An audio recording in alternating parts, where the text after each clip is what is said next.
KB. Ganesh കുമാറിന്റെ മന്ത്രിസ്ഥാനം വരെ തെറിപ്പിക്കാൻ പാകത്തിന് ഉയർന്നുവന്ന വിവാദത്തിൽ വൻ വഴിത്തിരിവ്. ഗണേഷ് കുമാർ തന്നെ വിളിച്ച് മാപ്പു പറഞ്ഞുവെന്നും പരാതി നൽകില്ലെന്നും വിവാദങ്ങളിൽ താൽപര്യമില്ലെന്നും മന്ത്രിയുടെ ഭാര്യ ബിന്ദു മേനോൻ വ്യക്തമാക്കി. ഇതോടെ ഗണേഷ് കുമാറിന്റെ രാഷ്ട്രീയ ജീവിതത്തിൽ അപ്രതീക്ഷിതമായുണ്ടായ പ്രതിസന്ധി ഏറെക്കുറെ പരിഹരിക്കപ്പെട്ടു. ഗണേഷ് കുമാറിനെ കാണാൻ പാടില്ലാത്ത സാഹചര്യത്തിൽ കണ്ടുവെന്നും മന്ത്രിയുടെ സ്റ്റാഫ് അംഗങ്ങൾ തന്റെ ഫോൺ പിടിച്ചുവാങ്ങാൻ ശ്രമിച്ചുവെന്നും പോലീസിൽ നിന്ന് സഹായം ലഭിച്ചില്ലെന്നുമാണ് ബിന്ദു മേനോൻ ആരോപിച്ചിരുന്നത്. ചൊവ്വാഴ്ച രാവിലെ ഗണേഷ് കുമാർ ഫോണിൽ വിളിച്ച് മാപ്പു പറഞ്ഞുവെന്നാണ് ബിന്ദു വ്യക്തമാക്കിയിരിക്കുന്നത്. ഗണേഷ് തന്നോട് മാപ്പു പറയാനാണ് കാത്തിരുന്നത്.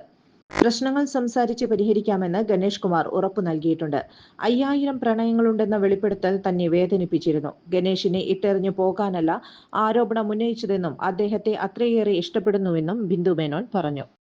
ചുരുങ്ങിയ ചിലവിൽ വീട്ടുമുറ്റത്തൊരു വിളക്ക്, വൈദ്യുതി വേണ്ട, ബാറ്ററി വേണ്ട, പൂർണ്ണമായും സോളാറിൽ പ്രവർത്തിക്കുന്ന ലൈറ്റുകൾ നിങ്ങളുടെ വീടുകളിലോ സ്ഥാപനങ്ങളിലോ എവിടെയായാലും സ്ഥാപിച്ചു കൊടുക്കുന്നു.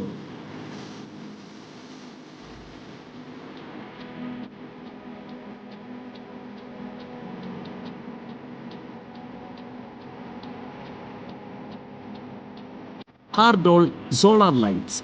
കൂടുതൽ വിവരങ്ങൾക്ക് വിളിക്കേണ്ട നമ്പർ 9447132148. കൂടുതൽ വാർത്തകൾക്ക് ഞങ്ങളുടെ ചാനൽ സബ്സ്ക്രൈബ് ചെയ്യുക. ഫേസ്ബുക്ക് ഫോളോ അപ്പ് ചെയ്യുക. വാർത്തകൾ വേഗത്തിലറിയാൻ എനി ടൈം ന്യൂസ്.